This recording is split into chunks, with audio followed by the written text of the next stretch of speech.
சகோதரி டார்த்தியும் கூட இவங்க வந்துட்டு பெங்களூர்ல அவங்க ஹஸ்பண்ட் இவங்களும் ஆலிவ் வர்ஷிப் சென்டர் என்ற சர்ச் நடத்திக்கிட்டு இருக்கிறாங்க. 30 வருஷமா தேவனுடைய ஊழியத்தை செய்து வருகிற ஒரு சகோதரி. 19 வயதுல ஊழியம் செய்ய ஆரம்பிச்சவங்க, திருமணமாகி ஹஸ்பண்டோட கூட இப்போ ஊழியம் செஞ்சுக்கிட்டு இருக்கிறாங்க. நல்ல ஒரு பைபிள் டீச்சர். ஹீப்ரூலாம் நாங்கள் எங்களுக்குள்ள நிறைய கம்பேரிசன்ஸ். அப்போ என்னுடைய அநேக வாஞ்சைகள் ஒரு ஊழியக்காரர் என்ன எதிர்பார்க்குவேனோ அதெல்லாம் I saw in her and that's how we got connected. கர்த்தருக்கு ஸ்தோத்திரம். இன்னைக்கு நம்ம மத்தியில் அழைத்து வந்த இது அப்படியே ஒரு ரொம்பலாம் போராட்டத்தில் இந்த தரம் தான் கொஞ்சம் ஆக்சுவலாக நான் யாரை கூப்பிடுறதுன்னு சொல்லி 2-3 பேர் வரலன்னு சொன்னதும் ஏன் இப்படி போராட்டம்னு சொன்னாக்கா ஒரு நாள் திடீர்னு கால் ஹர்ன்னு சொல்லி அப்போ கூப்பிட்டு she said give me 1 day's time. ஒரு வாரம் டைம் கேட்டாங்க. ஏதோ என்ன ஆப்ரேஷன், ஹெர்னியா ஆப்ரேஷன் இருக்கும், அதனால எனக்கு கொஞ்சம் ஒரு வாரம் டைம். அதெல்லாம் முடியாது எனக்கு, நீ இப்போ சொன்னாதான், இல்லைனாக்கா I'll have to find somebody சொல்லி ஏன்னா ப்ரிப்பரேஷன்ஸ்க்கெல்லாம் time. She took 1 day and within a day, after one day she called and confirmed I'm coming akka. Praise the Lord. Operation cancel. நான் வந்துட்டு இருக்கிற ப்ரிப்பரேஷன் பண்ற அந்த இதுலாம் கம்ப்ளீட்டா மறந்துட்டு இப்பதான் எனக்கு அது ஞாபகம் வந்துச்சு. ஆப்ரேஷனே பண்ண வேண்டிய அவசியம் இருக்கு இல்லையா? கர்த்தருக்கு ஸ்தோத்திரம். இதெல்லாம் சொல்லும் பொழுது என்னன்னா நீங்க தெரிஞ்சுக்கணும், அவங்க ஆப்ரேஷன் பண்ண போறவங்க ஆப்ரேஷன் இல்லாத இங்க வந்து ஊழியம் செய்யறாங்கன்னா நிறைய பேருடைய காரியம் அப்படியே மாறும். கர்த்தருக்கு ஸ்தோத்திரம்.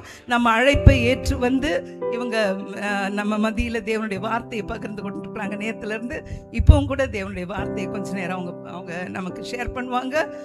கர்த்தர் நாம மகிமைப்படுவதாக. நம்ம அழைப்பை ஏற்று வந்ததற்காக அவர்களுக்கு ஒரு கைத்தட்டல். அவர்களோடு கூட இருக்கிறதான அபிஷேகம், அவர்களுக்குள்ளாக இருக்கிறதான அபிஷேகத்திற்காக ஒரு கைத்தட்டல். ஆமென், ஆமென். இவர்களை அழைத்து தேவன் உபயோகித்துக் கொண்டிருக்கிறார். தேவனுக்கு ஒரு கைத்தட்டல். ஹல்லேலூயா. So God bless you.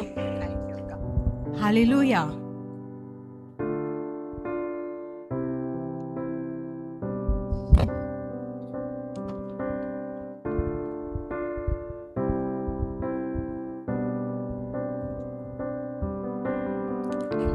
ஆராதனை எத்தனை பேருக்கு மகிமையா இருந்தது? ஆராதனை எவ்வளவு பேருக்கு உபயோகமா இருந்ததுங்கிறது ஒரு தப்பான கேள்வி. ஏன்னா எல்லா ஆராதனையும் பிரயோஜனம் உள்ள ஒரு ஆராதனை தான். ஹல்லேலூயா. You know what? Worship leaders are presence carriers. நான் எப்போ சொல்லுவேன், ஆராதனை வீரர்கள் தேவ பிரசன்னத்தை சுமந்து செல்கிறவர்கள். ஹல்லேலூயா. உடன்படிக்கை பெட்டியை சுமந்து செல்கிறவர்கள் தான் ஆராதனை வீரர்கள். ஏதோ பாட்டு தெரியும், டேலண்ட் இருக்கு, அந்த பிச்சு அது என்னென்னவோ நேற்று தான் பேசிட்டு இருந்தேன். எனக்கு பிச்செல்லாம் தெரியாதுப்பா, இந்த கிரிக்கெட் பிச்சு தான் எனக்கு தெரியும். அப்புறம் என்னது அது என்னவோ என்ன ஸ்கேலு. நல்ல டீச்சரா இருந்ததால இந்த ஸ்கேல் தான் எனக்கு தெரியும், அந்த ஜாமெட்ரி பாக்ஸ்ல வச்ச இந்த ஸ்கேல் எல்லாம் எனக்கு தெரியாது. ஆனா ஏதோ ஓடிட்டு இருக்குது. என்னன்னா availability. Again I say availability. அப்போ ஆராதனைங்கிறது அது ஒரு சமர்ப்பணம், அது ஒரு அர்ப்பணிப்பு. எப்படியாக ஒரு சுவிசேஷத்தை அறிவிக்க வேண்டுமோ, எப்படியாக வார்த்தைகளை ஜனங்களுக்கு கொண்டு வர வேண்டுமோ, எப்படியாக ஆடுகளை பரலோகத்திற்கு ஆயத்தப்படுத்த வேண்டுமோ, அதே போல தான் ஆராதனையும் உண்டு. It's a very essential part of a worship. Hallelujah. அது சர்வீஸ். ஹல்லேலூயா. புரியுதுங்களா? அதனால ஆராதனையை மட்டும் தயவு செஞ்சு யாருமே அசட்டை பண்ணிடாதீங்க. அது எனக்கு இந்த பாட்டு பிடிக்கும்னுட்டு பாடுறதும், பாட்டு பிடிக்காதுன்னுட்டு பாடாம இருக்கிறதும் வேணாம்.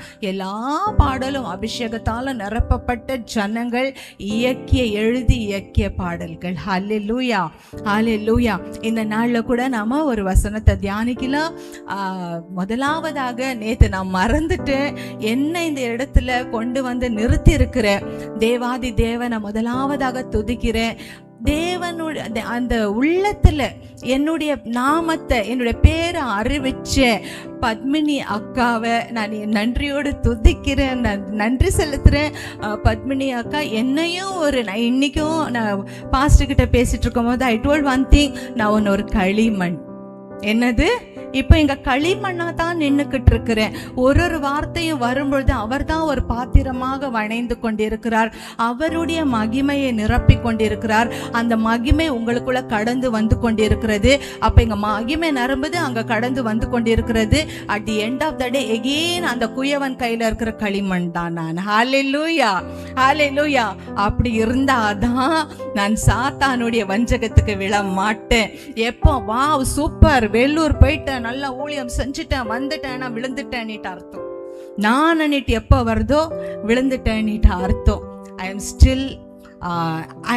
still a clay in the potter's hand. அந்த குயவனுடைய கையில் இருக்கிற களிமண்ணா நான் இருக்கிறேன். என்னையும் ஏற்றுக்கொண்டு சந்தோஷமாக என்னோடு கூட நல்லா ஜாலியா இருந்து ஆவிக்குரிய வாழ்க்கையில பகிர்ந்து கொண்டு என்ன உற்சாகப்படுத்தின நிறைய சகோதரிகள் இங்க உண்டு. உங்க ஒருத்தருக்கும் நான் நன்றிகளை தெரிவித்துக் கொள்கிறேன்.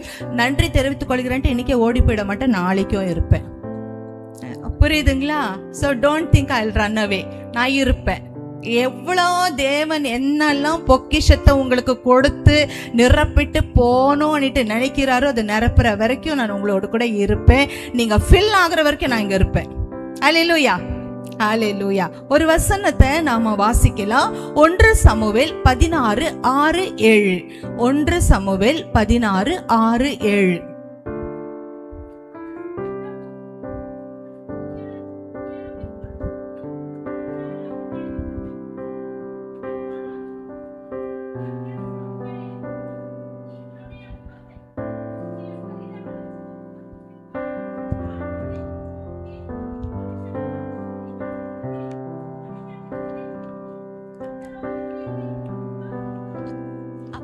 தேவன் ஒரு பாத்திரத்தை பயன்படுத்த வேண்டுமே ஆனால் எதை பார்க்க மாட்டார்? எதை பார்க்கிறார்? எதை பார்க்க மாட்டாரா? ரூபத்தை பார்க்க மாட்டாராம், உயரத்தை பார்க்க மாட்டாராம், அழக பார்க்க மாட்டாராம், தாளந்த பார்க்க மாட்டாராம், எஜுகேஷனை பார்க்க மாட்டாராம். எதை பார்க்கிறாரா? இருதயத்தை பார்க்கிற தேவனாக இருக்கிறார். அந்த இருதயத்துல எந்த அளவுக்கு தேவன் நிரம்பி இருக்கிறாரோ அந்த அளவுக்கு அது ஒரு பயனுள்ள பாத்திரமாக மாறும். அந்த பாத்திரத்தை தான் தேவன் இன்னும் வணைவார், இன்னுமாக தன்னுடைய மகிமையினால நிரப்புவார், எஜமானனுக்கு ஏற்ற பாத்திரமாக மாற்றி அதை உபயோகப்படுத்துவார். ஹல்லேலூயா. அப்போ இங்க இருக்கிற நிறைய பேருக்குள்ள மேபி உங்களை குறிச்சே உங்களுக்கு ஒரு நெகட்டிவ் இது திங்கிங் இருக்கும். மேபி லைக் நான் கருப்பா இருக்கிறேன், நான் எப்படி போய் சுவிசேஷம் அறிவிக்கட்டும்? நான் குட்டையா இருக்கேன், எனக்கிட்ட பணம் இல்லை, என் பேச்சை யார் கேட்பா? எனக்கு அழகு இல்லை, நான் எப்படி நான் இது பண்ணிட்டோம்? நான் சின்ன வயசுல இருக்கும்போது ஏற்கனவே நான் வந்துட்டு நேற்று கூறின ஒரு வார்த்தை என்னன்னா, அந்த ஜாதகத்து நிமித்தமாக என் முகத்தை யாருமே பார்க்க மாட்டாங்க. அது பாதி ஸ்டோரி தான் நான் சொன்னேன். மீதி ஸ்டோரி என்னன்னா, அந்த என் முகத்தை பார்க்க மாட்டேன், காட்டாதேன்னா என் உள்ளத்துல என்ன ஆகும்? சின்ன புள்ளியா இருந்து வளரும் போது நான் அசிங்கம், ஏன்னா சிங்கம் இல்ல அசிங்கம், எனக்குள்ள இந்த அழகு இல்லை, எனக்குள்ள யாரும் பார்க்கக்கூடியதான அந்த ஒரு ரூபம் இல்லை அன்னிட்டு இதுவே ஒரு நெகட்டிவிட்டியில நான் வளர்ந்த ஒரு பிள்ளை. யாராவது எங்க வீட்டுக்கு வந்தாங்கன்னா நான் என்ன பண்ணுவேன்னா உடனே உள்ள ஓடி போயிடுவேன். அவங்க கூட எல்லாம் இப்படி எல்லாம் நின்றுட்டு பேசலாம். எனக்கு யாரோ இதோ அந்த சிஸ்டர் வந்து பார்த்து சிரிச்சிட்டு இருக்காங்கன்னா எனக்குள்ள என்ன ஆகணும்? ஏன் என்னை பார்த்து சிரிக்கிறாங்க? என் முடி சரியில்லையா, என் மூஞ்சி சரியில்லையா, என் மொழி சரியில்லையா? இப்படியே தான் நான் யோசிச்சுட்டு இருப்பேன். இப்பேற்பட்டதான பாத்திரத்தை தான் தேவன் தன்னுடைய அபிஷேகத்தால நிரப்பி என்னுடைய அந்த தவறான எண்ணங்களை என்னை விட்டு மாற்றி போட்டு எனக்குள்ள இருக்கிற இருதயத்தை ஆராய்ந்து பார்த்து அவருக்காக வைராகியம் கொண்ட அந்த இருதயத்தை பார்த்து அவருக்காக எப்பொழுதுமாக ஆயத்தமாக இருக்கிற இந்த இருதயத்தை பார்த்து அவருக்காகவே துடித்து கொண்டிருக்கிற இந்த இருதயத்தை பார்த்து அவருக்காக ஏதாவது செஞ்சு முடிக்கணுங்கிற அந்த இருதயத்தை பார்த்து இந்த இருதயத்தை பார்த்து இன்னைக்கு வேலூர்ல நிறுத்தி இருக்கிறார் நம்முடைய தேவன். ஹல்லேலூயா, ஹல்லேலூயா. அப்போ இந்த இடத்துல சமுவேலோடு கூட கர்த்தர் பேசி கொண்டிருக்கிறார்.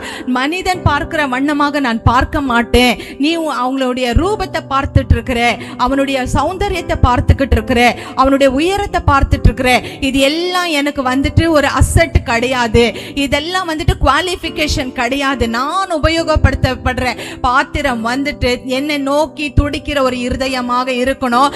அந்த நோக்கி துடிக்கிற இருதயம் இப்ப இங்க இல்ல, அது ஆடு மேய்ச்சிக்கிட்டு இருக்கிறது. இந்த ஜனங்கள் ரிஜெக்ட் பண்ணிட்டாங்க.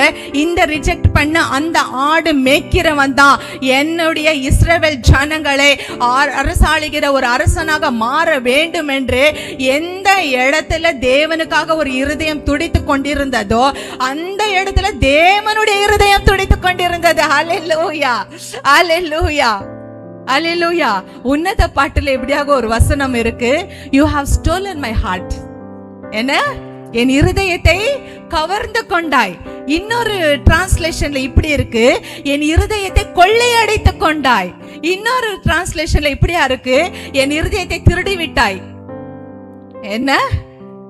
இயேசு கிறிஸ்து அவருக்காக துடிக்கிற இருதயத்தை பார்த்து பேசுறாரு, நீ என் இருதயத்தை திருடிட்ட. அதாவது ஏசப்பா என்ன, என் மனசு என்கிட்டே இல்லை. எப்படி இருக்குல்ல?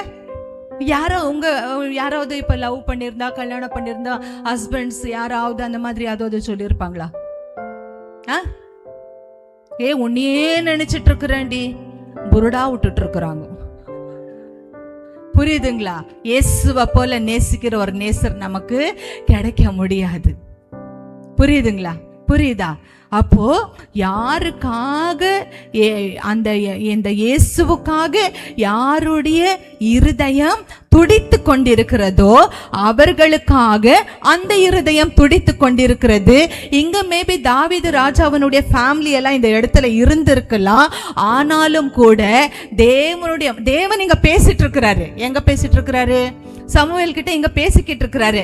ஆனா தேவன் அங்க இல்லை. அவருடைய மனசு வனாந்தரத்துல தாவீதை பார்த்து கொண்டிருக்கிறது. நீங்க எந்த நிலைமையில இருந்தாலும், எந்த ஒரு உங்களுக்கு இந்த உலகத்திற்குரிய எந்த ஒரு அருகதை இல்லாம இருந்தாலும், எந்த ஒரு அழகும் சௌந்தரியம் இல்லாமல் இருந்தாலும் கூட உங்க இருதயம் தேவனுக்காக துடிக்குமே. ஆனால் தேவனுடைய இருதயத்துல நீங்க இருக்கிறீங்க அன்னிட்டு அர்த்தம், தேவனுடைய இருதயத்தை நீங்க திருடிட்டு நீங்க வச்சுக்கிட்டு இருக்கிறீங்க அன்னிட்டு அர்த்தம். அதாவது என்னுடைய ஹார்ட் இயேசுவுக்கு எக்ஸ்சேஞ்ச் ஆயிடுச்சு. இயேசுவினுடைய ஹார்ட். இதெல்லாம் இயேசுவை ருசிச்சு ரசிச்சு பார்த்தவங்களுக்கு தான் புரியும். அவங்க தான் கை தட்டுவாங்க. நான் மட்டும் அங்க உட்கார்ந்துட்டு இருந்தேன், இப்படி யாராவது இப்படி ஒரு வார்த்தை சொல்லியிருந்தாங்கன்னா நான் என்ன பண்ணிருப்பேன்னா குதிச்சு அழுது இருப்பேன். ஏன்னா ருசி பார்த்திருக்கிறேன். நான் கேட்டேன், ஏசப்பா ஏன் என்னை காப்பாத்தணும்னு. ஏசப்பா நீ என்னை விட்டு கொடுக்கவே இல்லையே, எவ்வளோ போராட்டம் வந்தது, எவ்வளோ கஷ்டம் வந்தது, எவ்வளோ கண்ணீர் வந்தது உனக்கு, ஆனா நீ என்னை விட்டு கொடுக்கலையே, நான் எப்படி உன்னை விட்டு கொடுக்கட்டும்? இதுதான் exchange of heart. Hallelujah. Jesus heart இப்ப என்கிட்ட இருக்கு, என் ஹார்ட் இப்ப ஜீசஸ் கிட்ட இருக்கு. ஹல்லேலூயா. அப்ப என்ன யாராவது ஏதாவது செஞ்சா எங்க போகும்? அது டைரக்டா எனக்கு படாது. ஏன்னா இது ஜீசஸோட ஹார்ட். என் ஹார்ட்டை குத்துனா இங்க குத்த வராங்க. அப்ப இது யாரோட ஹார்ட்டை குத்திட்டு இருக்கிறாங்க? ஜீசஸோட ஹார்ட். என் ஹார்ட் அங்க சேஃபா இருக்கு. ஹல்லேலூயா. இதெல்லாம் இமேஜின் பார்க்க எப்பா உன்னத பாட்டு. ரொம்ப கெட்ட வார்த்தைன்ட்டு ரொம்ப வருஷம் நான் படிக்காம இருந்தேன். அதனுடைய ஆழங்கள் தெரிஞ்சிட்ட பிறகு அதைத்தான் படிக்க ஆரம்பிச்சேன். ஹல்லேலூயா, ஹல்லேலூயா. இந்த நாள் அதே மாதிரியாக இந்த உலகத்துல புறக்கணிக்கப்பட்டு ஆனா முழு சைனாவையும் ஜப்பானையும் அசைத்த ஒரு அக்னி தீ பந்தான ஒரு ஸ்திரீயை குறிச்சு நாம மறுபடியும் தியானிக்க போறோம். நேற்றைய தினத்துல நாம பார்த்தோம் ஸ்காட்லாண்ட கலக்கின பெக்கி, அதுக்கப்புறம் கிறிஸ்டின் ஸ்மித், இவங்க 2 பேரை குறிச்சு நாம பார்த்தோம். இன்னைக்கு அதே மாதிரி கிளாடிஸ் என்ற ஒரு சகோதரியை குறிச்சு நாம பார்க்க போறோம். எப்படியாக அவங்க கலக்குனாங்க இந்த உலகத்தைங்கிறத நாம பார்த்தோம். வெறும் சைனா மட்டும் அல்ல, அந்த ஜப்பானை கூட கலக்கி போலீஸுடைய கண்கள் எல்லாம் தூசிய தூவிட்டு மண்ணை அள்ளி போட்டுட்டு ராணுவத்தையே அலற விட்டுட்டு ஆக மொத்தத்துல எழுப்புதல் வரணும் வரணுங்கிறதுக்காக, அந்த பிள்ளைகள் வாழ்க்கையில எழுப்புதல் வரணும். அந்த சிறு பிள்ளைகள், அனாதைகள், யுத்தத்துல கைவிடப்பட்டவர்கள், இவர்கள் எல்லோரும் தேவனை அறிந்து கொள்ள வேண்டும் என்பதற்காக தன்னுடைய உயிரை கூட பாராமல் பணயம் வைத்து அப்படியே தாவி தாவி குதிச்சு குதிச்சு போன ஒரு ஸ்திரீயை குறிச்சு இந்த நாளை நம்ம தியானிக்க போறோம். ஆனா இவங்க மட்டும் ஏதாவது, இப்ப நான் நல்லா பேசுறத பார்த்தா ஏதோ பெரிய டைகோண்டா கத்துக்கிட்டவங்க, பாக்ஸிங் கத்துக்கிட்டவங்க இல்ல. இந்த பெண் ஒரு அடிமை பெண். இந்த பாண்டட் லேபர்ஸ் சொல்லுவாங்க இல்லைங்களா? அப்பெல்லாம் இந்த பிளாக் பீப்புள், ஒயிட் பீப்புள் அண்ணிட்டு இருப்பாங்க. இந்த ஒயிட் பீப்புள் இந்த ஆப்ரோ அமெரிக்கன்ஸ் அண்ணிட்டு இருப்பாங்க. அதாவது ஆப்பிரிக்கன்ஸ் இவங்க, ஆனா அமெரிக்கால வந்து செட்டில் ஆகி அவங்க அங்க பிறந்திருப்பாங்க. அதனால அவங்க ஆப்ரோ அமெரிக்கன்ஸ் அண்ணிட்டு. அப்ப இந்த மாதிரியான ஒரு கலப்படம் நிறைந்த, கலப்படத்தால பிறந்த, அதாவது 2 தேசத்தையும் சேர்ந்த, தகப்பனும் தாய்க்கும் பிறந்த ஒரு ஸ்திரீ தான் இந்த ஒரு பெண்ணு தான் இந்த ஒரு கிளாடிஸ் எல்வர்ட் அங்குறவங்க. இவங்க வந்துட்டு 1949, அதாவது நம்முடைய இண்டிபெண்டன்ஸ் வந்த பிறகு, நம்முடைய சுதந்திரம் வந்த பிறகு 1949 ஆண்டு இங்கிலாந்துல இவங்க பிறந்தவங்களா இருக்கிறாங்க. ஹல்லேலூயா. இல்ல 1949 இவங்க ஆல்ரெடி வந்துட்டு எல்லாம் ஒரு மிஷனரி ஊழியத்தை முடிச்சுட்டு வந்தவங்க, எல்லாத்தையும் சாதிச்சுட்டு போராடிட்டு வருவாங்க. ஆனா இவங்க பிறந்தது வந்துட்டு எப்போனா லண்டன்ல 1902 ஆண்டு. எத்தனாவது ஆண்டு? 1902 ஆண்டு. இப்ப இன்னில இருந்து கிட்டத்தட்ட எவ்வளவு, ஒரு 124 வருஷம் முன்னாடி இவங்க வந்து பிறந்தவங்க. இவங்களுக்கு வந்துட்டு வளரும் பொழுது இவங்க ஒரு பாண்டட் லேபரா விற்கப்பட்டாங்க. ஏன்னா அந்த காலத்துல எல்லாம் ஏழைகள் நிறைய பேர் இருந்தபடியால, அமெரிக்கன்ஸ் பணக்காரர்கள் நிறைய பேர் இருந்தபடியால, இவங்களுடைய அப்பா அம்மாவை என்ன பண்ணுவாங்களா, அவங்கள கான்ட்ராக்ட்ல வித்துடுவாங்களாம்.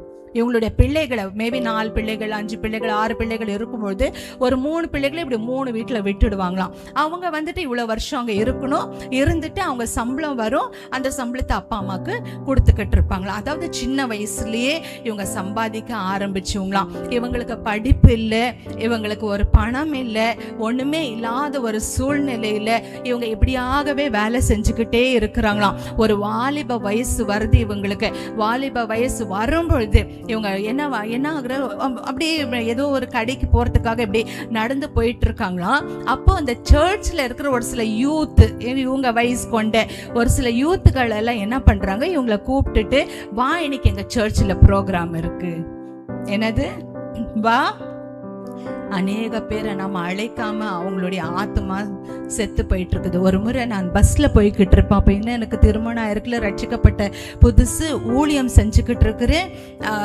ரொம்பவே பஸ்ல உட்காந்துட்டு கூட ஒரு பைபிள் படிச்சுட்டு இருப்பேன், இல்லைன்னா ப்ரேயர் பண்ணிக்கிட்டு இருப்பேன். நான் இந்த மாதிரியான ஒரு காரியம். அப்ப நான் பஸ்ல போய்கிட்டு இருக்கும்போது ஒரு புள்ள வந்துச்சு, என் வயசு தான், கிட்டத்தட்ட என் வயசு. அது வந்து என் பக்கத்துல உட்காந்துச்சு. நான்சி என்னிட்டு அந்த புள்ள பேரு. அதுக்கு வந்துட்டு பஸ்ஸுக்கு காசு கொடுக்கறதுக்கு சேஞ்ச் இல்லை. அது வந்துட்டு இது சில்லறையா அது வச்சில்ல. அதான் கண்டக்டர் திட்டிக்கிட்டு இருக்கான், சேஞ்ச் கொடுக்கலன்னா இறங்கு பஸ்ஸை விட்டுன்னுட்டு.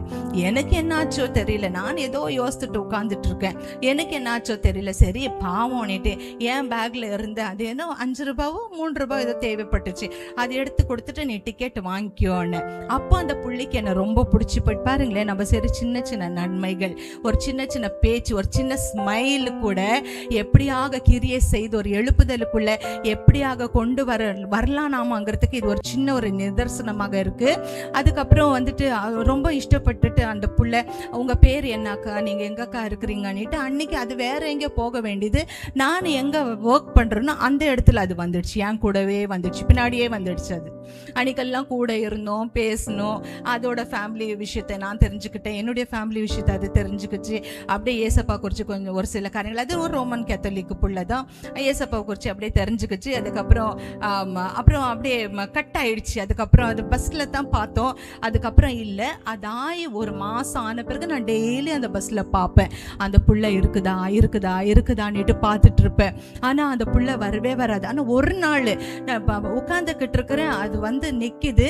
ஃபர்ஸ்ட் டைம் அதை பார்க்கறதுக்கும் செகண்ட் டைம் அதை பார்க்கறதுக்கும் பயங்கரமான ஒரு வித்தியாசம். ஃபர்ஸ்ட் டைம் பார்த்தா நீளமான முடி, அழகா தலை சீவிட்டு அழகா பவுடர் போட்டுட்டு அவ்வளோ நல்லா நீட்டா ட்ரெஸ் பண்ணிட்டு வந்தது. ஆனா அது ஒரு மாசம் கழிச்சு பார்க்கும்பொழுது தலையே வாரல, தலைவாரி 2-3 நாள் ஆச்சு போல. முகம்லாம் அழுக்கா இருக்கு. ஏதோ ஒரு வீட்டில் போடுற ட்ரெஸ்ஸை போட்டுட்டு அப்படியே ஏதோ ஒரு பைத்தியம் பிடிச்ச மாதிரி அந்த பஸ்ல வந்துட்டு அதே டிரைவர் பின்னாடி நான் அங்கே உட்காந்துக்கிட்டு இருக்கேன். அங்கேயே வந்து அந்த புள்ள நின்றுச்சு. நான் பார்த்துட்டு எனக்கு அடையாளம் கண்டுபிடிக்கல. ஆனால் அது என்ன அடையாளம் கண்டுபிடிச்சிட்டு டார்த்தியாக்கான்னுட்டு வந்துட்டு அழ ஆரம்பிச்சிடுச்சு. என்னை கட்டி பிடிச்சிட்டு அந்த பஸ்ல. ஏன் என்னாச்சு என்னன்னுட்டு கேட்டா, இப்படி நான் ஒரு பையனை லவ் பண்ணி ஏமாந்து போயிட்டேக்கா. நான் இன்னைக்கு வந்துட்டு ரொம்ப எங்கள் வீட்டில் என்னை ரொம்ப அடிச்சிட்டாங்க, அதனால நான் தலை கெட்டு போயிட்டு எங்கேயாவது போயிடலான்னுட்டு நான் வந்தேன். ஆனாங்க அப்படியெல்லாம் செய்யாத, நீ வா என் கூட. இன்னைக்கு ஆஃபீஸில் வேலை செஞ்சோம் இல்லை, அந்த ஆஃபீஸ்க்கு போகலாமான்ட்டு அப்படியே நைஸாக அதை அப்படியே கூட்டிகிட்டு போயிட்டு நல்லா பேசினோம் கொண்டோம். மத்தியானம் வரைக்கும் நல்லா அது லஞ்ச் எல்லாம் சாப்பிட்டோம் நாமும். அதுக்கப்புறம் சாயங்காலம் எல்லாம் முடிஞ்சிடுச்சு. சாயங்காலம் அதை சொல்லிக்கிட்டு இருக்குது. ஒரு லெட்டரை எடுத்து என்கிட்ட நீட்டிகிட்டு இருக்குது. நான் ஆக்சுவலி ஒரு சூசைடல் நோட்டு எழுதிக்கிட்டு தான் ஏறினேன். நான் ஏன் ஏறினேன்னா, ஆக்சுவலி அந்த ஸ்டாப்புக்கும் அவங்க வீட்டுக்கும் ஒரே ஸ்டாப் தான். அப்போ ஒரே ஸ்டாப்னா நிறைய பஸ்ஸுங்கள்லாம் வரும். எல்லா ரூட்லேருந்து வர ஓக்லிபுரம்லேருந்து மெஜஸ்டிக்கு எல்லா பஸ்ஸுங்களும் வந்துக்கிட்டு இருக்கோங்க. எந்த பஸ்ஸில் வேணும்னாலும் அது ஏறி இருக்கலாம். ஆனால் அன்னைக்கு கர்த்தர் கிரியை செய்து நான் பிரயாணம் பண்ணுற அந்த பஸ்ஸில் அதை ஏற வச்சிருக்காரு. அதான் அவன் சொல்கிறா, எவ்வளவோ பஸ்ஸுகள் வந்தது, ஆனால் நான் ஏன் இந்த பஸ்லேயே ஏறினேன், ஏன் நீங்கள் இதே பஸ்ஸில் இருக்கணும் எனக்கு தெரியாது. ஏன்னா எனக்கு ஒரே டைமிங்ஸில் நான் போக மாட்டேன். எனக்கு டைமிங்ஸ் ஷிஃப்ட் ஆகும். பேங்க்கில் ஒர்க் பண்ணதால அந்தந்த பேங்க்குக்கு அந்தந்த டைமிங்ஸ்க்கு நான் போவேன். அப்போ அந்த பிள்ளை வந்துட்டா கேட்குறா, நான் ஏன் இதே பஸ்ல ஏறினேன். நான் சொன்னேன், இயேசு உன்னை நேசிக்கிறார். அழுத்துட்டா. அப்புறம் தான் அந்த லெட்டரை கொடுத்தா எனக்கு. அந்த லெட்டரை கொடுத்துட்டு, அக்கா இந்த மாதிரி நீங்க மட்டும் இன்னைக்கு நான் உங்களை பார்க்காம இருந்திருந்தா நேராக அந்த மெஜஸ்டிக் பஸ் ஸ்டாப்ல போய் இறங்கியிருப்பேன், ரயில்வே ஸ்டேஷனுக்கு போயிருப்பேன், நான் எகிரி குதிச்சு செத்துருப்பேன். அவ சூசைடலோட அந்த ஒரு எண்ணத்தோடு கூட அந்த இடத்துல வந்தா. அன்னைக்கு காப்பாற்றப்பட்டா, ரட்சிக்கப்பட்டா. இன்னைக்கு ரட்சிக்கப்பட்ட புள்ளியா இருக்கிறா. அன்னைக்கு ஒரு சின்ன அந்த ஒரு 2 ரூபாவோ 3 ரூபாவோ 5 ரூபாவோ அதுல இருந்து ஆரம்பமானது. ஒரு ஜீவன் நரகத்துக்கு போகாத படிக்கு, ஒரு ஆத்மா நரகத்துக்கு போகாத படிக்கு நம்ம இக்னோர் பண்ற, நம்ம இன்சல்ட் பண்ற ஏதோ நிறைய பேர் வந்துட்டு இப்படித்தான் தங்களுடைய உயிரை மாய்த்து கொண்டிருக்கிறார்கள். அதே மாதிரி தான் இந்த கிளாடிஸ் வந்துட்டு அப்படியே ரோட்ல போய் கொண்டு இருக்கிற போது அந்த சர்ச்ல இருக்கிற அந்த யூத் எல்லாம் கூப்பிடுறாங்க, ஏ வா நீ வா, எங்க வீட்டுல எங்க சர்ச்ல ஒரு ப்ரோக்ராம் இருக்கு, இன்னைக்கு சாயங்காலம் ஒரு ப்ரேயர் இருக்கு வான்னுட்டு.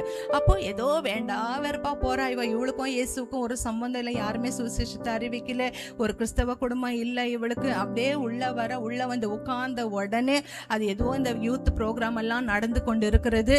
உடனே தேவ ஆவியானவர் அவ மேல இறங்கி வந்தார். இயேசுவை குறித்து அறியாத ஒரு பிள்ளை மேல அந்த தேவ ஆவியானவர் அவ மேல இறங்கி வந்து அவளுக்கு தாரதாரியா கண்ணீர் கொட்டிக்கிட்டே இருக்கு.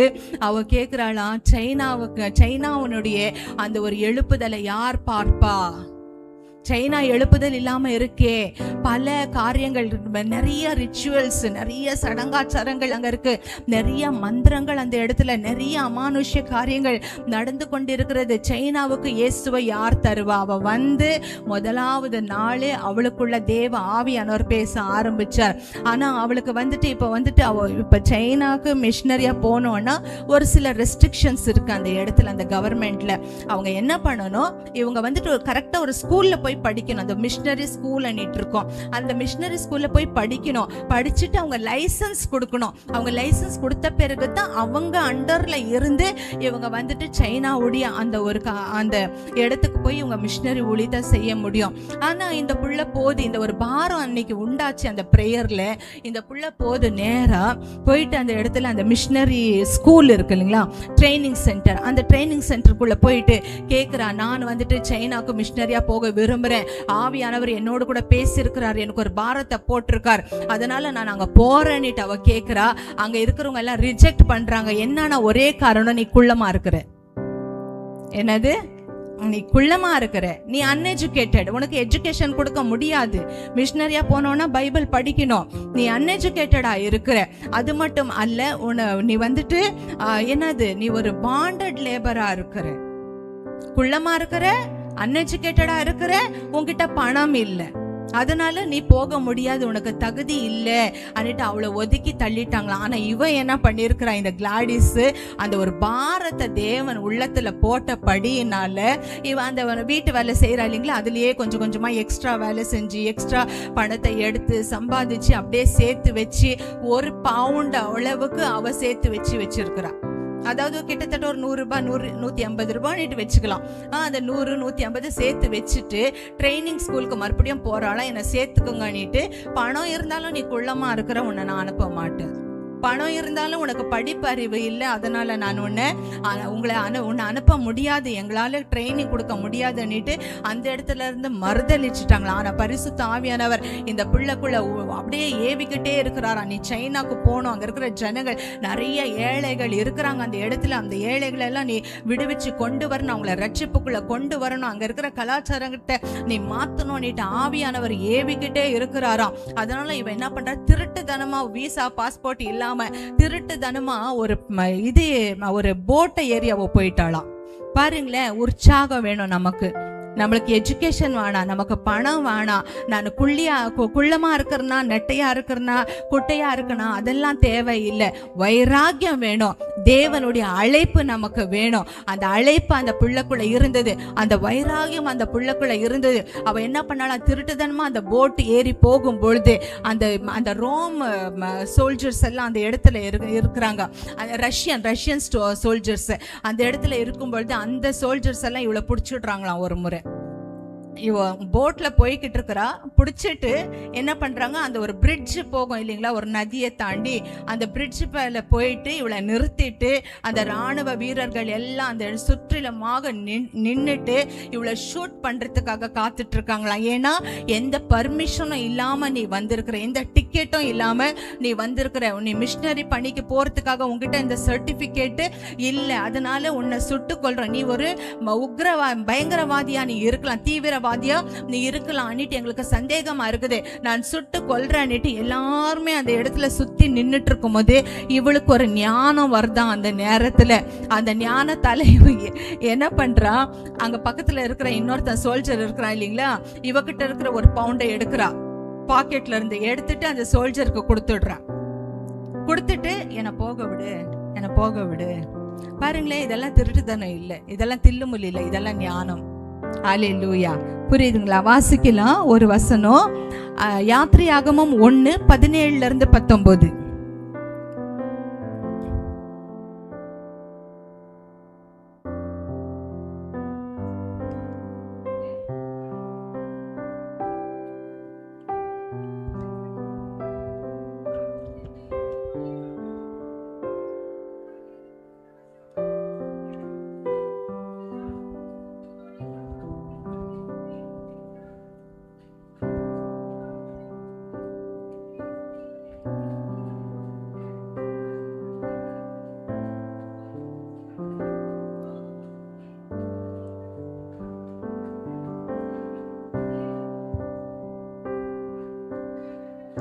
போதுங்க சிஸ்டர், தேங்க்யூ. இந்த இடத்துல இந்த சம்பவம் எல்லாருக்கும் தெரியும் இல்லைங்களா, தள்ளச்ச பிள்ளைங்களை எல்லாம் கொலை செஞ்சு போடணும்னுட்டு பார்வோன் கிட்ட இருந்து ஒரு பெரிய உத்தரவு புறப்பட்டு வரும்பொழுது அந்த எப்ரிய அந்த நர்ஸ் மிட்வைஃப்ஸ் சொல்லுவாங்க, அவங்களுக்கு வந்துட்டு ஒரு கட்டளை, நீ பாரு யாரெல்லாம் தள்ளச்ச பிள்ளைகள் ஆண் பிள்ளைகளா இருக்கிறாங்களோ அவங்களை எல்லாம் கொலை பண்ணி போட்டுடு. ஆனா தேவ பயம் இந்த ஒரு மருத்துவச்சிகளுக்குள்ள இருந்தபடியால இவங்க என்ன பண்றாங்களாம், தப்பு வச்சாங்களாம், அவங்கள தப்பு வச்சிருக்கிறாங்க, தப்பு வைக்கலான்னுட்டு இல்ல, தப்பு வச்சுட்டாங்க. ஆனா பார்வோன் கேட்கும்போது என்ன சொன்னாங்கன்னா, ஆமா என்னை மன்னிச்சுடுப்பா, நான் தப்பு வச்சுட்டேன்னு சொல்லல. அந்த இடத்துல ஒரு பொய் பேசுறாங்க. என்னன்னா, ஐயோ எங்க இஸ்ரவேல் ஜனங்கள் எப்ரியர்கள் எல்லாம் நம்ம போல இல்லப்பா, எகிப்தியர்களை போல ரொம்ப நோஞ்சாங்களை இல்லப்பா, அவங்களாம் ரொம்ப ஸ்ட்ராங்குப்பா, நான் போறதுக்கு முன்னாடி குழந்தை பெத்துட்டு உட்கார்ந்துட்டு இருக்கிறாவோ, இல்லைன்னா நான் கொண்டு போட்டுட்டு இருப்பேன். ஞானம், எந்த இடத்துல எப்படி செயல்படணுங்கிற ஒரு ஞானம், புரியுதுங்களா? அந்த ஞானம் இந்த கிளாடிஸ் செயல்பட்டா. அன்னைக்கு அவன் ஞானத்தோடு கூட செயல்படாம இருந்திருந்தா ஜப்பானும் சைனாக்குள்ள எழுப்புதல் வந்திருக்காது, அவளும் உயிர் தப்பிருக்க முடியாது. அவளுடைய தேவனுடைய நோக்கமும் திட்டமும் அந்த இடத்துல அப்படியே நாசமா போய்கிட்டு இருக்கும். அநேக ஸ்திரீகள் பாத்தீங்கன்னா யாரால கெட்டானா நோரால கெட்டாம்பாங்க. தெலுங்குல அப்படி இருக்குல்ல, இந்த நோருனா இது மவுத்து, யாரால கெட்டா? உன் நோரால நீ கெட்ட. அந்த மாதிரி ஞானம் வேணும் நமக்கு. கணவன் கிட்ட பேசுற ஞானம் வேணும், பிள்ளைகள் கிட்ட பேசுற ஞானம் வேணும். ஒரு முறை எங்க டியூஷன்ல ஒரு கேம் மாதிரி வச்சாங்க. இந்த கேம் என்னன்னா, உனக்கு இவளை குறிச்சு என்ன பிடிக்காது, உனக்கு இவளை குறிச்சு என்ன பிடிக்காது, உனக்கு இவளை குறிச்சு என்ன பிடிக்காது, பிடிக்கும் இல்ல பிடிக்காது அங்கிற கேம்ஸ் அவங்க வச்சுக்கிட்டாங்க.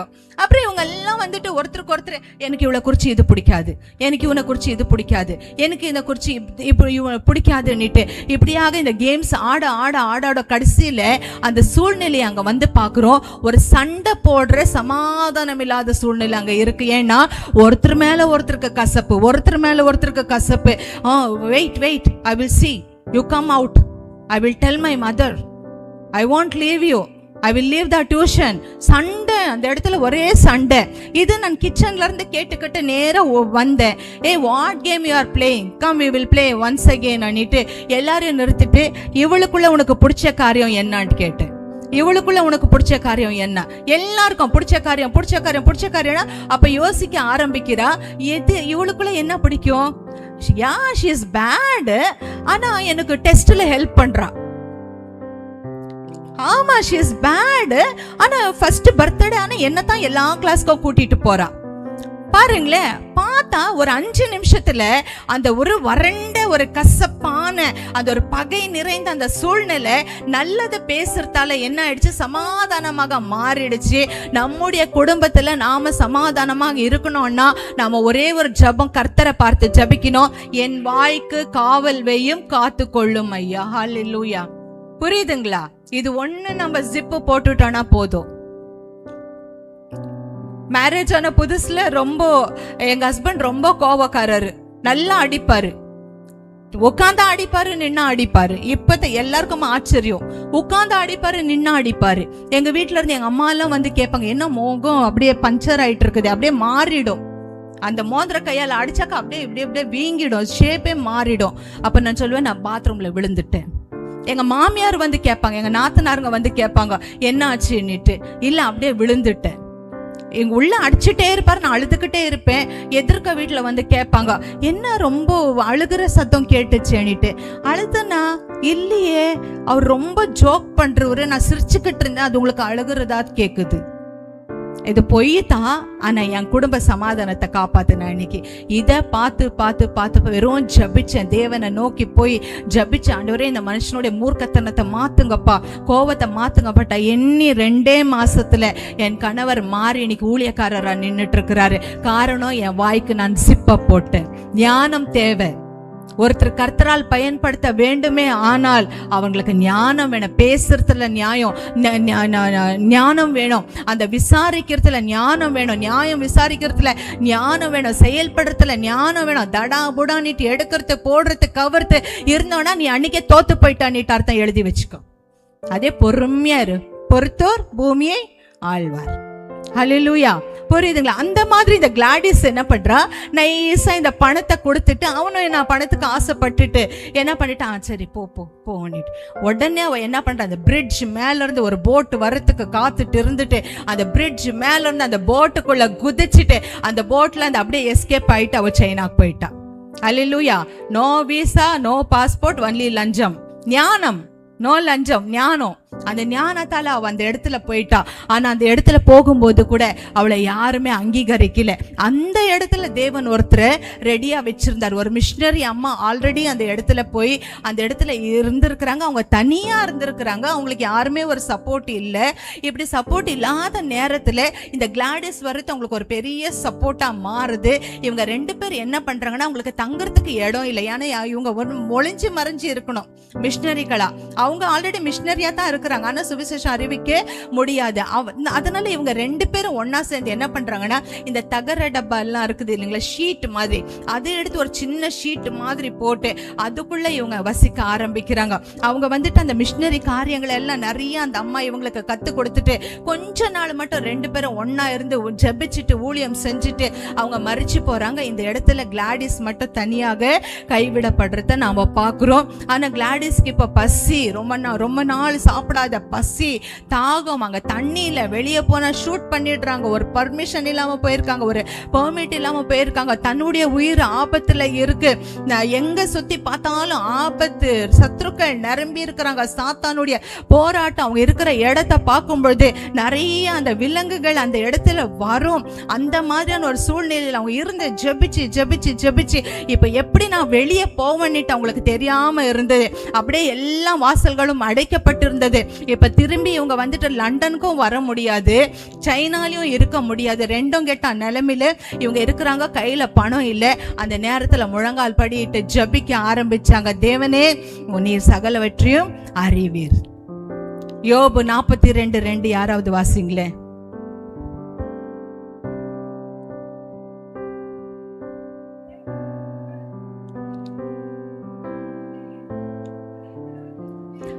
ஆமென். இந்த இடத்துல அவங்க ஜபிக்கல, என்கிட்ட காசு இல்ல, என்கிட்ட இது இல்ல, என்கிட்ட அது இல்ல, சத்துருக்கள் நிரம்பி இருக்காங்க, நான் செத்து போயிடுவேன். தேவனே, நீங்க என்ன திட்டத்தை என் மேல வச்சிங்களோ, தேவனே நீங்க என்ன வந்து அழைப்பை என் மேல வச்சிங்களோ, நீங்க என்ன தரிசனத்தை என்கிட்ட கொடுத்தீங்களோ அதை செய்து முடிக்க நீர் வல்லவராக இருக்கிறீர். எனக்கு பலன் இல்லை, ஆனால் நீர் பலன் உள்ளவராக இருக்கிறீர். நான் உம்மை நம்பி இருக்கிறேன். நீர் அழைத்த அழைப்பு தடைப்படாது. நீர் ஒரு நோக்கத்தை வைத்து என்னை இந்த சைனாவுக்கு அனுப்பின இந்த காரியங்கள் தடைப்படாது என்று விசுவாசமாக அறிக்கை செய்ய ஆரம்பிச்சாங்களா. திடீர்னு என்ன பண்ணாங்களா, ஒரு கூட்டம் வருது அந்த இடத்துல. அவங்க வந்துட்டு இவங்களுக்கு என்ன நீ தனியா இருக்கிற, ஏன் இப்படி இருக்கிற, ஏன் சாப்பிடாம இருக்கிற, யாரோ கண்கள்ல தேவன் அந்த கிருபையை உண்டாக்கினார், தயையை உண்டாக்கினார். ஏன் இப்படி இருக்க, சரி நான் உனக்கு ஒரு வேலை கொடுக்கறேன்னுட்டு ஒரு வேலை கொடுத்தாங்களாம். என்ன வேலை கொடுத்தாங்கன்னா, அந்த இடத்துல இருக்கிற அந்த சைனால எல்லாம் ஜப்பான்ல எல்லாம் வந்து ரொம்ப அழகுக்காக ரொம்ப அவங்க ரொம்பவே இதை எடுத்துப்பாங்க. சின்ன வயசுலயே மூக்கு கொஞ்சம் நீட்டமா இருந்தா அதை கொஞ்சம் அமுத்தி விடுவாங்க, ஏன்னா அவங்களுக்கு எல்லாம் சப்ப மூக்கா இருக்கும். இல்ல கொஞ்சம் காது கொஞ்சம் நீளமா இருந்தா அதை கொஞ்சம் பிரஸ் பண்ணி விடுவாங்க. நாம எல்லாம் குழந்தை பிறக்கும் போது அந்த தலையை அமுத்தி விடுவோம் பாருங்க. செஞ்சிருக்கீங்களா? இல்லையா? செய்யணும். குழந்தை பிறக்கும்போது அந்த தலை இப்படி இருக்கும், அதனால அம்மாக்கு தெரியும். அதை அமுத்தி குளிக்க வைக்கும் போதெல்லாம் அமுத்தி நம்ம விட்டுருவோம். அந்த மாதிரி சைனால ஜப்பான்ல இந்த பெண் குழந்தைகளுக்கு சின்ன வயசுல இருந்து அழகுபடுத்துவாங்களாம். மெயின் அவங்களுடைய அழகுபடுத்துற காரியம் என்னன்னு சொல்லும் போது, அந்த கால் இருக்கும் பாருங்களேன், கால் அவங்களுக்கு ஒரு தாமரை கால் மாதிரி இருக்கணுமா. என்னது? Lotus feet. ஒரு லோட்டஸ் ஃபீட் மாதிரி அந்த பெண் பிள்ளைகளுக்கு இருந்தா அது லக்கு அவங்களுக்கு, அது அவங்களுக்கு அழகுன்னுட்டு சின்ன வயசுலயே அது ஏதாவது கொஞ்சம் பெருசா இருந்தா கொஞ்சம் சின்னதா இருந்தா அதை கட் பண்ணுவாங்களாம். கட் பண்ணி பைண்ட் பண்ணுவாங்களாம். அது கரெக்டான ஷேப்புக்கு கொண்டு வருவாங்களாம். நாளடைவில் அதை பைண்ட் பண்ணிட்டு சரியான ஷேப்பு கொண்டு வந்து அதை பைண்ட் பண்ணிட்ட பிறகு அது அழகா வளர ஆரம்பிச்சிடுமா. ஃபீட் பைண்டிங் அம்பாங்க இதுக்கு. புரியுதுங்களா? அப்ப இந்த மாதிரியான ஒரு வேலை அங்க வருது. ஆனா அப்ப வந்துட்டு அந்த ஃபீட் பைண்டிங் தடை பண்ணி போட்டிருக்குது கவர்மெண்ட், அந்த பெண் பிள்ளைகளை அந்த மாதிரி நம்ம கொடுமைப்படுத்தக்கூடாதுன்னு. ஆனா இன்னும் சில தகப்பன்மார்களும் தாய்மார்களுக்கும் ஏன் பொண்ணு அழகா இருக்கணும், தான் வளர்ந்தா ஒரு நல்ல மாப்பிள்ளை கிடைக்கணுங்கிறதுக்காக இன்னும் திருட்டுத்தனமா அதை செஞ்சிட்டு இருந்தாங்களா. அந்த வேலையே இந்த கிளாடிஸ்க்கு கத்து தந்து பாருங்களேன். வறண்ட நிலத்துல ஆறுகளை உருவாக்குகிற தேவன் எந்த காட்டுக்குள்ள ஒன்னும் இல்லன்னுட்டு இருந்தாங்களோ அந்த இடத்துல வேலை தேடி வருகிறது. நீங்க வந்துட்டு எத்தனையோ முறை இது எனக்கு இல்ல, அது எனக்கு இல்ல, இந்த பற்றாக்குறை அந்த பற்றாக்குறை அன்னிட்டு நீங்க யோசித்துக்கிட்டு இருக்கலாம். ஆனா தேவனுக்கு அடுத்ததான காரியத்துல நீங்க இருக்கும் பொழுது உங்க வீடை தேடி எல்லாமே வருமே தவிர நீங்க உங்களை அலைய விட மாட்டாரு உங்களுடைய தேவன். ஹல்லேலூயா, ஹல்லேலூயா. ஒரு முறை எங்க வீட்டுல பார்க்கும்பொழுது வீட்டுல ஒண்ணுமே இல்ல, அப்படியே உட்கார்ந்துட்டு நாங்க ஜெபிச்சுக்கிட்டு இருக்கிறோம். ஆனா சுவிசேஷத்தை அறிவிச்சிட்டு இருக்கிறேன். ஒரு சகோதரிக்கு சுவிசேஷத்தை அறிவிச்சிட்டு இருக்கேன். 2 பேரும் அறிவிச்சிட்டு இருக்கோம். வெளியில பார்த்தா ஏதோ தடா ஒண்ணுமே இல்லை, டீ போட கூட ஒண்ணுமே இல்லை. பிள்ளைங்க அப்படியே ஸ்கூலுக்கு போயிட்டாங்க பசியா. சரி என்னடா பண்றதுன்னுட்டு அப்படியே உட்காந்துட்டு, ஓகே இந்த ஆத்மா வந்திருக்குதே, சரி நம்ம வந்துட்டு சுவிசேஷத்தை அறிவிக்கலான்னுட்டு அவங்களுக்கு சுவிசேஷத்தை அறிவிச்சுக்கிட்டே இருக்கிறேன். வீட்டுக்கு வெளியில தடாரன்னுட்டு ஒரு சத்தம். கதவு திறந்துட்டு போய் நான் அந்த அம்மா தான் சாட்சி. அந்த அம்மா இயேசுவை ஏத்துக்கிட்டாங்க. அந்த நாள் நடந்த அற்புதத்தை பார்த்து அந்த அம்மா ஏத்துக்கிட்டாங்க. அவ்வளோ நாள் சுவிசேஷம் அறிவிச்சேன் நான். கதவு திறந்து போய் பார்த்தா எங்க வந்துச்சு, யார் போட்டாங்க, கேட் திறந்த சத்தம் இல்லை, யார் போட்டாங்க என்னன்னு தெரியல. 3 மாசத்துக்கு தேவையான எல்லா கிராசரிஸும் அந்த இடத்துல இருந்துச்சு. நான் தேவனுக்கு அடுத்ததான காரியத்தை செஞ்சு அடுத்த வேளை சாப்பாட்டுக்கு என்னன்னுட்டு பார்க்காம இந்த ஆத்மாவுடைய அடுத்த வேளையுடைய நிலைமை என்னன்னுட்டு யோசித்த போது தேவன் என்ன காகங்களை கொண்டு போஷிக்கிற தேவன் எங்களை அந்த இடத்துல 3 மாசம் போஷிச்சார். ஹல்லேலூயா. புரியுதுங்களா? இந்த கிளாடிஸ் வைராகியமா இருந்தா, இந்த கிளாடிஸ் கர்த்தருக்கு அடுத்ததான காரியத்துல இன்ட்ரெஸ்டடா இருந்தா, தன்னை குறிச்சு யோசிக்கல, தன் ஜீவனை குறிச்சு யோசிக்கல, திரும்பி போலாமான்னு யோசிக்கல, இல்ல அங்கே யாரையாவது பார்த்து ஒரு கல்யாணம் பண்ணிட்டு பணக்காரனை பார்த்து சிட்டிசன்ஷிப்பை வாங்கிடலான்னுட்டு எல்லாம் நாமெல்லாம் ரொம்ப யோசிப்போம். ஒரு சர்ச்சில் ஒரு புதுசா ஒரு ரட்சிக்கப்படாதவங்க, ஒரு வேற நம்பிக்கை உடையவர்கள் அவங்க வந்தாங்க அந்த இடத்துக்கு. அவங்களுக்கு நாங்கள் சுவிசேஷம் சொல்லிக்கிட்டு இருந்த பயங்கரமான மந்திர போராட்டம் அவங்களுக்கு இருந்தது. அந்த மந்திர ஆவில இருந்தெல்லாம் 1 வாரம் 2 வாரம் ஆயிட்டு விடுதலை ஆயிடுச்சு. விடுதலை ஆன பிறகு அந்த பையனுடைய அக்கா பேரம் பேசிட்டு இருக்குது எங்க கிட்ட. என்னன்னா, இவனை உங்க சர்ச்சுக்கே கொடுத்துடுறோம், நீங்க ஞானஸ்தானம் கொடுங்க, எதனா கொடுங்க, நீங்க ரட்சிக்கப்படுறவங்க என்னன்னா இருக்கட்டும், ஆனா உங்க சர்ச்ல ஒரு பொண்ணை பார்த்து ஒரு கல்யாணம் பண்ணி வச்சிடுங்க. அந்த பொண்ணு எங்களுக்கு 25 லட்சம் ரூபாய் கொடுத்தா போதும், எங்க கடன் எல்லாம் தீர்ந்துடும், இந்த பையன் உங்களுக்கு. பேரம் பேசுவோம், நாமோ தேவன் கிட்ட பேரம் பேசுவோம். நான் சொன்னேன், இது உங்களுக்கு இடம் இல்லை, போங்க, நீட்டு தேவையில்லை பேரம் பேசுறவங்க. Business is not allowed in the church. இது உங்க இடம் இல்லை, பிளீஸ், எங்களுக்கு எந்த பொண்ணும் அந்த மாதிரி தெரியல, போலாம் ஆனிட்டு அனுப்பி கொடுத்துட்டேன். புரியுதுங்களா? இந்த கிளாடிஸ் பேரம் பேசல, அழைப்புல மட்டும் இருந்தா. இந்த கிளாடிஸ் தேவன் கிட்ட கேள்வி கேட்கல, அந்த அவர் செஞ்சு முடிப்பார் என்ற விசுவாசத்துல இருந்தா. தேவன் அவ இருந்த காட்டுக்குள்ள ஒரு பிசினஸ் ஓபன் பண்ணி தந்தார். எந்த இடத்துல நீங்க இருக்கிறீங்க, எந்த இடத்துல நீங்க பிசினஸ் பண்ண யோசிக்கிறீங்க, எந்த இடத்துல ஒரு கடை திறக்கலான்னு யோசிக்கிறோம், அந்த கடை திறக்கும் பொழுது ஐயோ அக்கத்து பக்கத்துல இவ்வளோ பிசினஸ்கள் இருக்குதே, அதே மாதிரியான கடை இருக்கே, என் கடை ஓடுமான்னுட்டு நீங்க கூட ஒரு வேளை யோசிச்சுட்டு இருக்கலாம். கர்த்தருடைய கிருபை உங்க மேல இருக்குமே, ஆனால் 1000 கடை அங்க போட்டாலும் உங்க கடை தேடித்தான் ஜனங்கள் வருவாங்க. இதுதான் என்னுடைய தேவனுடைய ஒரு அன்பு கிருபை தயையாக இருக்கிறது. அதே தேவன் தான் அன்னைக்கு கிளாடிஸ் தேடிட்டு வந்தார். ஹல்லேலூயா. அந்த இடத்துல இந்த ஃபுட் பைண்டிங் பண்ண இவளுக்கு இப்போ கொஞ்சம் காசு அதிகமாயிட்டே வந்துட்டு இருக்குது. ஃபுட் பைண்டிங் பண்றது மட்டும் இல்ல, ஐயோ எனக்கு என் வயிற்று பொழிப்புக்கு சரியாயிடுச்சுடா அன்னிட்டு மட்டும் அவ யோசிக்கல. அவ என்ன பண்ண, அந்த ஃபுட் பைண்டிங் பண்ற அந்த பிள்ளைகளுக்கெல்லாம் சுவிசேஷத்தை அறிவிக்க ஆரம்பிச்சா. அவங்களுக்காகலாம் ஜபிக்க ஆரம்பிச்சுட்டா.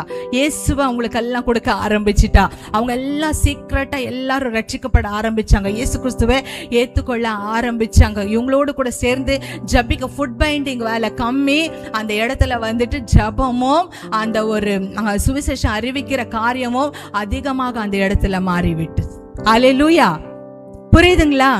புரியுதா? ஒன்னும் இல்லாம இயேசுவை மட்டும் நம்பி பின்னாடி வந்தா இன்னைக்கு ஒரு பிசினஸ் உமனா மாறி இருக்கிறா. பிசினஸ் உமனா மாறுறது மட்டும் அல்ல, ஒரு சுவிசேஷகியா அந்த இடத்துல கர்த்தர் என்ன திட்டத்தை கொண்டு அவளை எழுப்புனாரோ அந்த திட்டத்தை இந்த நாள்ல நிறைவேற்றி இருக்கிறார். இதே மாதிரி கொஞ்சம் கொஞ்சமா ஃபுட் பைண்டிங் வரவங்களுக்கெல்லாம் சுவிசேஷம் அறிவிச்சு அவங்க கிட்ட ஒரு பக்கம் இவளுக்கு ஜீவனாம்சம் நடந்துகிட்டு இருக்குது, இன்னொரு பக்கம் சுவிசேஷம் பரவிட்டே இருக்குது. இவ நாளுக்கு நாள் ரொம்ப ஃபேமஸ் ஆயிட்டே வந்துட்டு இருக்கா. அந்த பிள்ளைங்களுடைய அப்பா அம்மா எல்லாம் டிஃபரன்சஸை பார்த்துட்டு இருக்காங்க அந்த இடத்துல. எப்படிடா இவங்க என் பிள்ளை இவ்வளோ மாறி இருக்குது, எப்படி என் பிள்ளை இவ்வளோ சைலண்டா இருக்கு, பிடிவாதம் பிடிக்கிறது இல்லையே, பேக் ஆன்சர் பண்றது இல்லையே, எப்படி இவ்வளோ ஒழுக்கமா மாறி இருக்குது, எப்படி இவ்வளோ நல்ல மார்க்ஸ் வாங்குதுன்னுட்டு ஆச்சரியப்பட்டு இந்த பிள்ளைகள் முகாந்திரமாக அவங்க அப்பா அம்மா அங்க இயேசுவை ஏத்துக்கிட்டாங்க. அல்லேலூயா. அற்பமான ஆரம்பத்தை யார் அசட்டை செய்வார்? ஹல்லேலூயா. ஆரம்பம் அற்பமானாலும் முடிவு சம்பூர்ணமாக இருக்கும். இப்படியாக இவ பிசினஸும் பண்ணா, ஒரு பக்கம் இன்னொரு பக்கம் ஊழியமும் செஞ்சா. அந்த பிசினஸ் நாளடைவில் வளர்ந்தது. அந்த பிசினஸை விடுன்னுட்டு ஆண்டவர் பேசினார். அந்த பிசினஸை விட்டுட்டு முழு நேரம் சுவிசேஷகியா வந்தார். அந்த யாருக்கு இவ தேவ வசனத்தை கொடுத்து ஊட்டினாலும் அந்த ஜனங்கள் இவளை போஷிக்கிறவர்களாக மாற்றி கடைசியில ஒரு யுத்தம் நடக்குது. அந்த யுத்தத்துல இவங்களுக்கு இவங்களுக்கு வந்துட்டு அந்த சைனாவை விட்டு வெளியே வரக்கூடிய ஒரு சூழ்நிலை, சைனாவை விட்டு இவ ஜப்பானுக்கு திரும்பி வரக்கூடிய ஒரு சூழ்நிலை. இவ மேல இவ தலைக்கு வந்துட்டு ஒரு பேரம் பேசி அங்க வச்சிருந்தது அந்த ஒரு ராணுவம். இவளை கண்டுபிடிச்சிட்டாங்க. இவ்வளோ பேர் இவ்வளோ பேர் கர்த்தருக்குள்ள மாத்திருக்காளே, இவ்வளோ பேருடைய நம்பிக்கையை மாத்திருக்கிறாளே, இவ்வளோ பேர் இது பண்ணிருக்காளே, இவளை வந்துட்டு நம்ம உயிரோட விட்டா முடியாதுன்னுட்டு அந்த சைனீஸ் கவர்மெண்ட் அதை கண்டுபிடிச்சிட்டு அவளுக்கு அவ தலைக்கு பேரம் பேசி யார் கண்டுபிடிச்சு கொடுக்குறாங்களோ அவங்களுக்கு இந்த சன்மானம்னுட்டு வைக்கும் பொழுது இவ வந்துட்டு என்ன பண்ணிட்டு இருக்கா, அதுக்குள்ள வெறும் அந்த ஃபுட் பைண்டிங் பண்ற வேலை மட்டும் இவ செஞ்சிட்டு இருக்கல. இந்த யுத்தத்துல அந்த சைனா ஜப்பானுக்கு நடுவுல நடந்த அந்த யுத்தத்துல வேற நாட்டு கூட நடந்த யுத்தத்துல நிறைய பிள்ளைகள் அனாதைகளாக விடப்பட்டார்கள். அந்த பிள்ளைகள் எல்லாம் இவ எடுத்து வளர்க்க ஆரம்பிச்சா, அந்த பிள்ளைகளுக்கெல்லாம் போஷிக்க ஆரம்பிச்சா. இவளுடைய அந்த ஒரு ஃபுட் பைண்டிங் வேலையால மட்டும். அதுதான் நான் என்ன சொல்ல வரேன்னா, நம்ம வந்துட்டு சுவிசேஷம் அறிவிக்கணும்னா, ஊழியம் செய்யணும்னா ஒரு புல்பிட்டு வேணும்னுட்டு அவசியம் கிடையாது, ஒரு சபை வேணும்னுட்டு அவசியம் கிடையாது. எந்த இடத்துல நான் வேலை செய்யணும் அதுதான் என்னுடைய மிஷன் ஃபீல்டாக நான் மாத்திக்கணும். நான் இப்ப டியூஷன் பண்ணிக்கிட்டேன்னா அதுதான் என்னுடைய மிஷன் ஃபீல்டாக இருக்கணும். நீங்க கார்மெண்ட்ஸுக்கு போறீங்களா அதுதான் உங்களுடைய மிஷன் ஃபீல்ட். நீங்க பேங்க் வேலை செய்றீங்களா அதுதான் உங்களுடைய மிஷன் ஃபீல்ட். அங்க அறுவடைகள் அப்படியே வளர்ந்து தொங்கிக் கொண்டிருக்கிறது. ஆட்களோ குறைவாக இருக்கிறார்கள். ஏனென்றால் இந்த ஆட்கள் அந்த வளைஞ்சு நிக்கிற அறுவடையை பார்க்காமல் இருக்கிறபடியால சாத்தான் அந்த எல்லாம் களைகளாக மாற்றிக்கொண்டிருக்கிறான். எந்த இடத்துல நீங்க வேலை செஞ்சிட்டு இருக்கிறீங்க, எங்க நீங்க பிரயாணம் பண்ணிட்டு இருக்கிறீங்க. அன்னைக்கு நான் பஸ்ல பிரயாணம் பண்ணேன், அங்க ஒரு அறுவடை காத்து நின்று கொண்டிருந்தது. ஒரு பக்கம் தேவன் ரட்சித்துக் கொள்ளணும்ன்ற திட்டம் வச்சார், இன்னொரு பக்கம் சாத்தான் அந்த உயிரை பறிக்கணும்னு திட்டம் வச்சான். ஆனா அந்த இடத்துல அந்த அடையாளம் கண்டு கொண்டபடியால இன்னைக்கு அவ ஊழியக்காரியா நின்னுட்டு இருக்கிறான் அந்த நான்சி. எத்தனை பேர் நம்ம கண்ணுக்கு தெரியாம அழிஞ்சு போயிட்டு இருக்கிறாங்க. எந்த மேடைக்காக நான் தேடிக்கிட்டு இருக்கிறேன், எந்த சான்ஸ் வேணும்னுட்டு நான் தேடிட்டு இருக்கிறேன், எந்த தாளந்து வேணும்னு தேடிக்கிட்டு இருக்கிறேன். இயேசு உன்னை நேசிக்கிறாருங்கிறதுக்கு என்ன தாளந்து வேணும்? இந்த புடவை நல்லா இருக்கு, இங்க கிடைக்குது வாங்குங்கிறதுக்கு நம்ம வாய்க்கிலேயே பேசுறோம் இல்ல. அங்க ஒரு டிஸ்கவுண்ட் போட்டிருக்காங்க, இங்க டிஸ்கவுண்ட் போட்டிருக்காங்க, இங்க buy one get one free. எனக்கு அப்படியே ஜோஜோன்ட்டு எல்லாம் போறோம் இல்ல, கும்பலா. ஏன் இயேசு உங்களை நேசிக்கிறார் அங்கிற அந்த ஒரு வார்த்தை நம்ம வாயில வர மாட்டேங்குது. தயக்கம். கிளாடிஸ்க்கு இருந்த அந்த ஒரு துடித்துடிப்பு இல்ல. கர்த்தருக்காக ஏதாகிலும் செய்ய வேண்டும் என்ற ஆத்ம பாரம் இல்ல. பரலோக ராஜ்யத்தை கட்ட வேண்டும். நான் எப்பவுமே ஒன்னே சொல்லுவேன், நம்முடைய தரிசனமா மாறணும். நரகம் 0 ஆகணும், பரலோகம் மேக்சிமம் மெஜாரிட்டிக்கு மாறணும். நரகம் டெபாசிட்டை எழுந்து போனோம், பரலோகத்துல எல்லா ஆத்மாக்களும் வந்து சேரணும். அந்த நோக்கம், அந்த ஒரு தரிசனம் நம்ம ஒருவருக்குள்ள நம்மளுக்கு வருவதே. ஆனா நம்ம சுத்தி இருக்கிற ஆத்துமக்கள் அழிந்து போகவே மாட்டாங்க. எல்லாரும் ரட்சித்துக் கொள்வது கர்த்தருக்கு லேசான காரியம். இப்ப குவிஸ் நடத்தும் போது சொன்னாங்க, கொஞ்சம் பேர் ஆகிலும் அதிக பேர் ஆகிலும் ரட்சிப்பது கர்த்தருக்கு கூடாத காரியம் இல்லவே. அல்லேலூயா. அந்த ஃபுட் பைண்டிங் அவளுடைய மிஷன் ஃபீல்டா மாறினது. இன்னைக்கு நீங்க வேலை செய்யற இடம் தான் உங்களுக்கு அந்த ஒரு ஃபுட் பைண்ட், அந்த ஒரு மிஷன் ஃபீல்டா மாறட்டும். அதுக்கன்னிட்டு நார்த் இந்தியாவுக்கு தான் நான் போனோம், அந்த சவுத் இந்தியாவுக்கு தான் நான் போனோம், அங்கத்தான் போனேன், இங்கத்தான் போனோம்னுட்டு இல்ல. உங்களை சுத்தி இருக்கிறாங்களே அவங்களுக்கு நீங்க மிஷனரியா மாறுங்க. ஃபர்ஸ்ட் உங்க அயலாருக்கு நீங்க மிஷனரியா மாறுங்க, உங்க குடும்பத்தாருக்கு மிஷனரியா மாறுங்க. அதுக்கு தான் நேத்து சொன்ன கசப்பு, அந்த வெறுப்பு எல்லாமே மறந்துடுங்க, மன்னிச்சிடுங்க. அந்த ஆத்மா இயேசுவுக்கு தேவை. என்னுடைய வெறுப்பால, என்னுடைய கசப்பால அந்த ஆத்மாவுக்கு சுவிசேஷத்தை அறிவிக்காமல் இருப்பதினால அந்த ஆத்மா நரகத்தை நோக்கி போய் கொண்டிருக்கிறது. ஏன்னா இயேசுவுக்காக அவங்களை மன்னிச்சுட்டு அவங்களுக்கு போய் சுவிசேஷத்தை அறிவிச்சுட்டு எதற்காக நான் பரலோகத்திற்கு அவங்களை கொள்ள அடிக்க கூடாது? சாத்தானை ஜெயிக்க வச்சிட்டு இருக்கோம். அல்லேலூயா. இப்ப கடைசியில என்னாச்சு? யுத்தம். இவங்களுக்கு தலைக்கு பேரம் பேசிட்டாங்க. இப்ப வந்துட்டு அந்த குழந்தைங்களை எல்லாம் கூட்டிட்டு வர ஒரு 100 பேர், சின்ன குழந்தைங்கள்ல இருந்து பெரியவங்க வரைக்கும். அவங்க அதுல நான் படிக்கிற அந்த புக்ல அந்த சின்ன குழந்தை 6 மாசமும் லாஸ்டா அதுக்கப்புறம் பெரிய பிள்ளைங்க 16 வயசு 17 வயசு இவங்க எல்லாம் அப்படியே தப்பிச்சிட்டு காட்டு வழியா வந்துகிட்டு இருக்காங்களாம். அவங்க ஒரு பெரிய நதி ஆறு ஓடிக்கிட்டு இருக்குதாம். உடனே எல்லாரும் பயந்தாங்களாம் அந்த பிள்ளைகள் எல்லாம். ஆனா கிளாடிஸ் வந்துட்டு முழங்கால் படிட்டு ஒரு வார்த்தை சொன்னாங்களாம், சிவந்த சமுத்திரத்தை மோசைக்காக திறக்க தேவனால் கூடுமே, ஆனால் இந்த கிளாடிஸ்க்காக இந்த ஆறை திறக்க கர்த்தரால் கூடும் பண்ணிட்டு எல்லாருக்கும் ஒரு தைரியத்தை ஊட்டிட்டு முழங்கால் படிட்டு அந்த இடத்துல ஜபிக்க ஆரம்பிச்சாங்களாம். உடனே தூரத்துல இருந்து என்னைக்கும் வராத ஒரு போட் அந்த இடத்துல இருந்து வந்துதான் இவங்களை எல்லாம் தப்பிக்க வச்சு கூட்டி போனான். ஹல்லேலூயா. இவ்வளோ செஞ்சாலும் கூட சைனீஸ் கவர்மெண்ட் இவங்களை அங்கீகாரம் பண்ணல. இவங்க செஞ்ச இவ்வளோ காரியமும் தெரியல. she was still under rejection. நிராகரிக்கப்பட்ட கிளாடிஸாகத்தான் இருந்தா. ஆனா தேவன் எங்கேயோ ஒரு இடத்துல இருந்து ஒரு பத்திரிக்கைக்காரன் அனுப்பி தந்து ஒரு மூவியே எடுக்கிற மாதிரியான ஒரு பெரிய ஒரு பயோகிராஃபியை எழுதி வச்சு இன்னைக்கு கிளாடிஸ் எல்வர்ட் என்ற அந்த ஒரு ஸ்திரீயை குறித்து ஒரு பெரிய சினிமாவை எடுத்துட்டாங்களாம். ஹல்லேலூயா. யாரு? படிப்பறிவு இல்லாத ஏழை குட்டையான, அழகும் இல்லை, சௌந்தரியம் இல்லை, பணம் இல்லை, செழிப்பு இல்லை, பொருளாதாரம் இல்லை, ஒண்ணுமே இல்லை. ஒன்னே ஒன்று அவளுக்குள்ள இருந்தது, தேவனுடைய வைராக்கியம். ஹல்லேலூயா. கர்த்தருடைய அழைப்பு அவளுக்குள்ள இருந்தது, தேவனுடைய தரிசனம் அவளுக்குள்ள இருந்தது.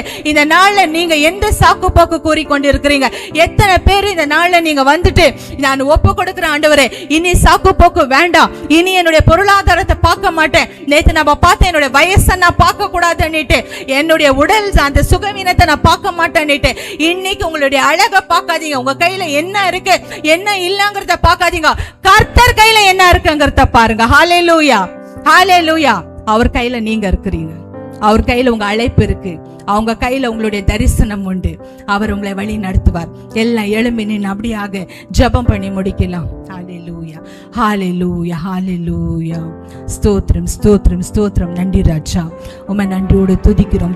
எல்லாம் ஒப்பு கொடுக்கலாம். இந்த கிளாடிஸ் எல்வர்ட் ஒண்ணுமே இல்லாத சாதாரண அடிமை பெண்ணாக இருந்து ஒரு பெரிய மிஷனரியாக மாறி அந்த இடத்துல ஒரு அந்த சைனா ஜப்பான் நாட்டுக்குள்ள ஒரு பெரிய எழுப்புதலை கொண்டு வந்து தான் எல்லா உலகம் முழுவதுமாக பார்க்கத்தக்கதான ஒரு பெரிய ஒரு புகழ்ச்சியை பெற்ற நிராகரிப்புல இருந்து ராஜரிகத்திற்குள்ள கொண்டு வரப்பட்ட ஒரு அடிமை பெண். இந்த நாள நம்ம எத்தனை பேர் இந்த அடிமைகளாக இருக்கிறோம்? எத்தனை பேர் நம்ம கட்டப்பட்டு இருக்கிறோம்? பயம் என்னும் கட்டு, சந்தேகம் என்ற கட்டு, பொறுப்பில்லாத ஒரு கட்டு, தேவனுடைய அழைப்பை அறிந்து கொள்ளாத ஒரு கட்டு, தரிசனம் இல்லாத ஒரு கட்டுல எத்தனை பேர் நாம அந்த அடிமை பெண்களாக இருக்கிறோம். இன்னைக்கு அந்த அடிமைத்தனத்துல இருந்து நாம நம்மளை விடுவிச்சிட்டு கொண்டு வரலாம். கர்த்தரை கேட்கலாம், தேவனே எனக்கு இந்த பயம் இருக்கு, எனக்கு இந்த தயக்கம் இருக்கு, எனக்கு என்ன ஆகுமோன்ற ஒரு அச்சம் எனக்கு உண்டு. ஆனாலும் இந்த நேரத்துல கிளாடிஸனுடைய கதை என்னை மாற்றி விட்டது. கர்த்தாவே, தேவாதி தேவனே என்னை மாற்றுங்கப்பா. என் மீது என்ன அழைப்பை வச்சிருக்கிறீங்க கர்த்தாவே, என் மீது என்ன தரிசனத்தை வச்சிருக்கீங்க கர்த்தாவே. நான் ராஜரீகத்துக்குள்ள வர வேண்டுமே, ஆனால் உம்முடைய சித்தத்தின்படி நான் நடக்க வேண்டுமே கர்த்தாவே. அப்ப உம்மை போல நான் மாற வேண்டுமே, உம்முடைய இருதயத்தை நான் சுமக்க வேண்டுமே, என்னுடைய இருதயத்தை கொள்ளையடிக்கும்படியாக அப்பா நீ ஒரு காரியத்தை செய்வாயா என்று இயேசு கிறிஸ்து இந்த நாள்ல கேட்டுக்கொண்டிருக்கிறார். கர்த்தாவே, நான் உமக்காக இந்த காரியத்தை செய்து முடிப்பேன் என்று ஏன் நீங்க ஒப்பு கொடுக்க முடியாது? ஹல்லேலூயா. ஹல்லேலூயா. ஹல்லேலூயா. Hallelujah. Thank you.